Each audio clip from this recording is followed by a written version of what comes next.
আসসালামু আলাইকুম রহমতুল্লাহি বারাকাতু। আমি আয়েশা কিচেনে অনেক স্বাগত। বন্ধুরা কেমন আছেন? আশা করছি ভালো আছেন, আমরাও ভালো আছি। এটা রবিবারের দুপুরে রান্না বন্ধুরা। তো বানিয়েছি এটা রাম ছাগলের মাংস, সেটাকে আমরা মটন বলেই ভিডিওটা করছি। তো আশা করছি আপনাদের ভালো লাগবে। আলু দিয়ে বানিয়েছি ঝোলটা, একদম বেসিক রান্না।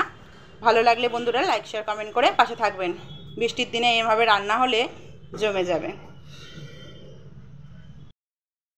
এখানে আলু কেটে নিয়েছি, 3টে পিস করে নিয়েছি। মটনে আলু হবে না আমাদের বাড়িতে, সেটা হতেই পারে না। পেঁয়াজ কেটে নিয়েছি বড় বড় 2 সাইজে, 2টো পেঁয়াজ ছিল বড় সাইজের। মটনটাকে ধুয়ে পরিষ্কার করে নিয়েছি।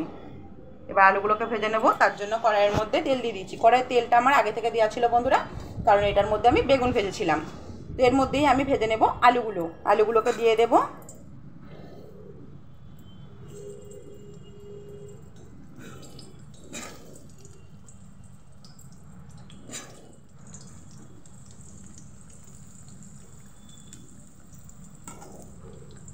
সুগারের রুগী আছে ঘরে, তা ছাড়াও আলু ছাড়া চলে না। দেবো লবণ, যে আলুটাকে ভেজে নেব। আগে অনেক আলু খেত আমার হাজব্যান্ড, তো এখন খাওয়া কমিয়ে দিয়েছে, কিন্তু একবারই বন্ধ করেনি, কারণ সুগারের লেভেলটা হাই ছিল। হাই থেকে এতটাই কমে গেছে যে ডাক্তারে সব জিনিসটা খেতে বলেছে। তার জন্য এখন সব জিনিসটাই অল্প অল্প করে দিই। একদম হাই ছিল, ইনসুলিন চলছিল।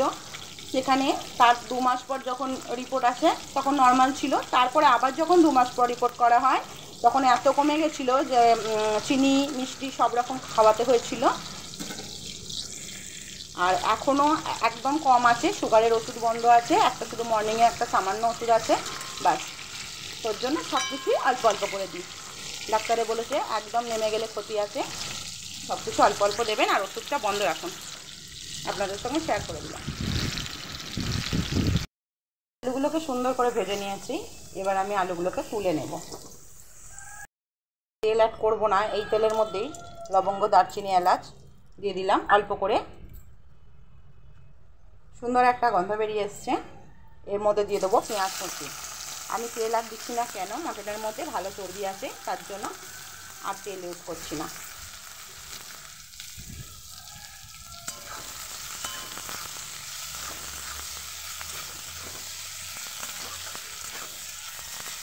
ভালোভাবে পেঁয়াজটাকে ভেজে নেব। ভাজার সময় আমি দিয়ে দেবো 2-4টে চিনি। তো আমি দিয়ে দিলাম, কেন? এই চিনি দিলে স্বাদ তো ভালো হয়, আর পেঁয়াজটা দেখুন নরম হয়ে যাবে, কালারটা তরকারি সুন্দর হয়।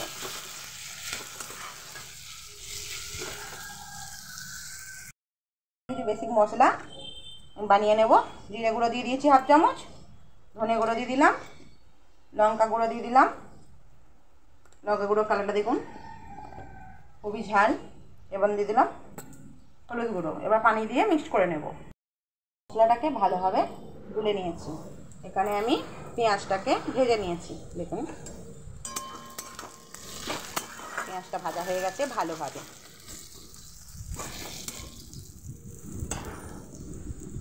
এখানে দিয়ে দেবো আমি আদা রসুনের পেস্ট।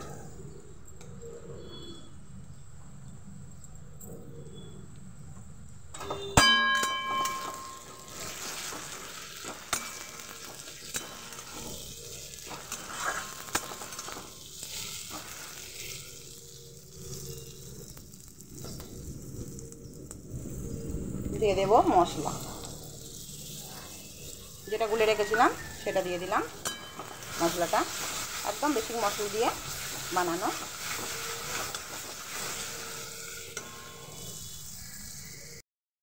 আমি দিয়ে দেবো পানি, বাটি ধোয়া পানিটা দিলাম। মশলাটাকে ভালোভাবে কষিয়ে নেব।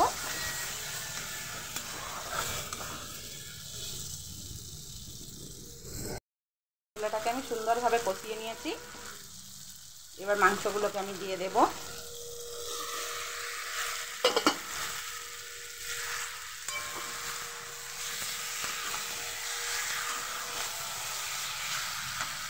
এবং দিয়ে দেবো লবণ। লবণটা দিয়ে ভালো করে মেশাবো।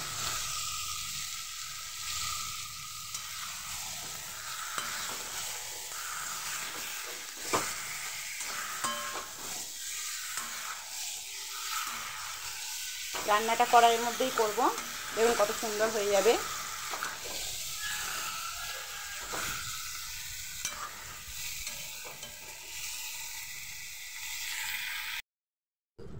কিছুক্ষণ কষানোর পর বন্ধুরা এখানে দিয়ে দেবো টমেটো।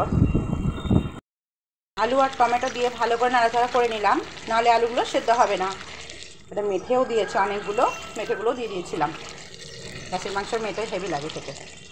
তো এবার আমি হতে দেবো, অনেকক্ষণ সময় লাগবে বন্ধুরা, যেহেতু কড়াইয়ে হচ্ছে। তো এবার আমি গ্যাসটা আস্তে দিয়ে হতে দেব। অনেকক্ষণ ধরে করার পর আমি আবার একবার নাড়িয়ে দেব। এখনও পানি ইউজ করিনি, যে মাংস থেকে পানি বেরিয়েছে সেটা থেকেই করছি এবং হতে দেব। একটু টাইম লাগে কিন্তু টেস্টি হয়। আলু প্রপারলি এখনও সেদ্ধ হয়নি। খুব সুন্দরভাবে কষানো হয়ে গেছে। এদিকে আমি গরম পানি করে দিয়েছি, এবার গরম পানিটা আমি দিয়ে দেব।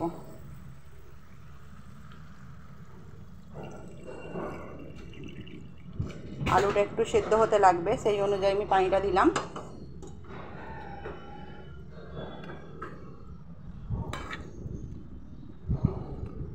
এবার আমি লবণ অ্যাড করব,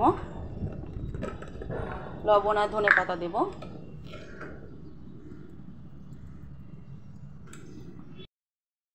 এখানে দিয়ে দিচ্ছি ধনে পাতা কুচি।